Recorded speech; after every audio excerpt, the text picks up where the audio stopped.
Welcome to Choir Talks. My name is Greg O'Neill. I'm the worship pastor at Ridgecrest Baptist Church in Madison, Mississippi, and Choir Talks is the podcast version of a devotion that I might share on Wednesday nights. Choir Talks tend to come out of my own personal Bible readings during the week, and this week I've been in the book of Deuteronomy. In Deuteronomy, I came across a very familiar scripture, and it will be familiar to you, I'm sure, because Jesus quoted this scripture, and you might remember that.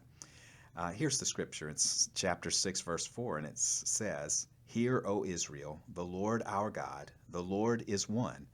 Love the Lord your God with all your heart and with all your soul and with all your strength." That last half is the part that Jesus quoted when asked what was the greatest commandment. And then he went on to say that the second greatest was like it, which was love your neighbor as yourself.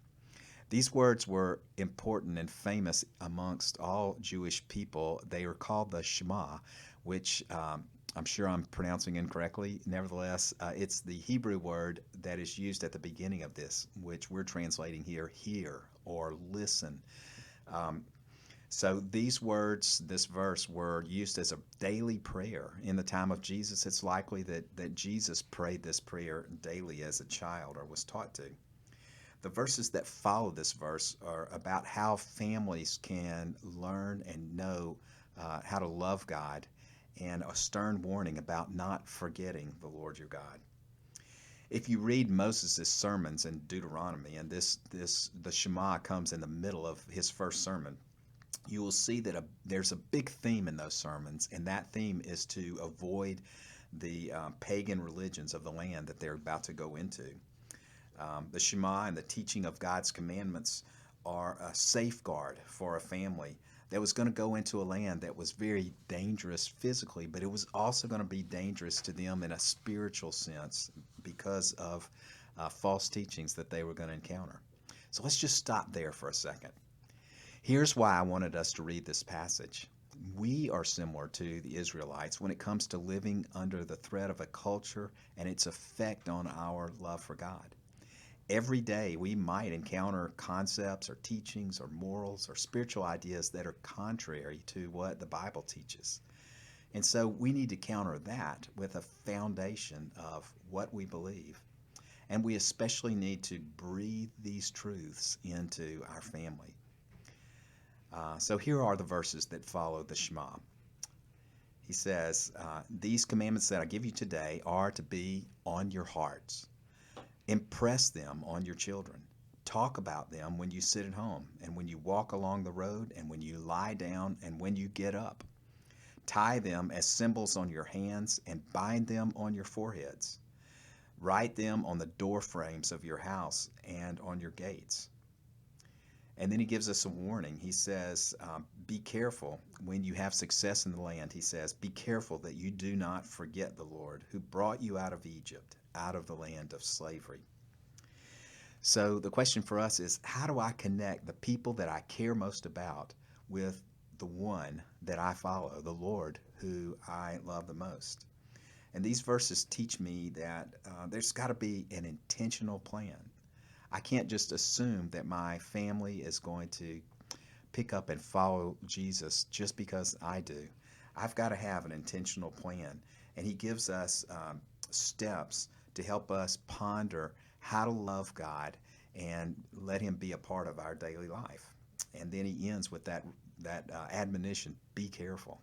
Be careful that you don't forget the Lord. Forgetting was the downfall of the Israelites. They had seen so much of what God had done. However, they so often forgot God's power, and they would say, we want to go back to Egypt where things were better. They forgot God and followed false teachings and false gods. Are we any different or any better than they were? I don't think so. I think we also have this propensity to forget the Lord that saved us. And so it's important for us to build in intentional parts of our lives that help us to remember the God that we serve. So going back through that scripture, he says that we are to have those teachings on our hearts. And that's where it starts. The Shema declares that we are to love God. And so we're not just doing following commands just as as a ritualistic, empty religious activity. We are acting out these commands so that we can show our love to God. We're doing so out of a heart of love for the Father. And we can't teach or help or encourage the people in our families about following God if it doesn't come out of our own sincere heart. And so he says, start with your heart. And then next, he says, impress these things on your children. And that, to me, that says stress these things, show them to your family as being important to you. There shouldn't be any question to the people that you live with or you spend the most time with about what is most important in your life. And then he says, use communication. Not only live in a certain way, but speak in a certain way. He says, talk about them. We transfer our values as we communicate. And then he gives us all the parameters about when we should communicate. He says, when you sit at home or when you walk out on your way, when you lie down or when you get up. I mean, collectively, I think he is saying, build your communications about the Lord into every part of your daily life. He goes on to say, bind them on your hands, on your forehead, your hands being the instruments of your work. Whatever you're doing all day long, there should be a reminder about the Lord there. Bind them on your forehead is obviously symbolically talking about let them cover the way that you think so that the thoughts that come in your mind would be toward the Father and not away from him. He says, write them on your house, on your doorpost, on your gates. So the things that you believe about God shouldn't be hidden from the world. They should be obvious to all who live around you. If you followed all that, that's amazing dedication. It must have made a big difference in the lives of the Israelites who chose to follow those commands. In a spiritual sense, we live in a hostile world, just like they did. And we have to be intentional about our pursuit of loving God. So heed the warning, be careful, and then build some ways into your life that you can be careful and intentional to help you and your family follow God. Have a great week.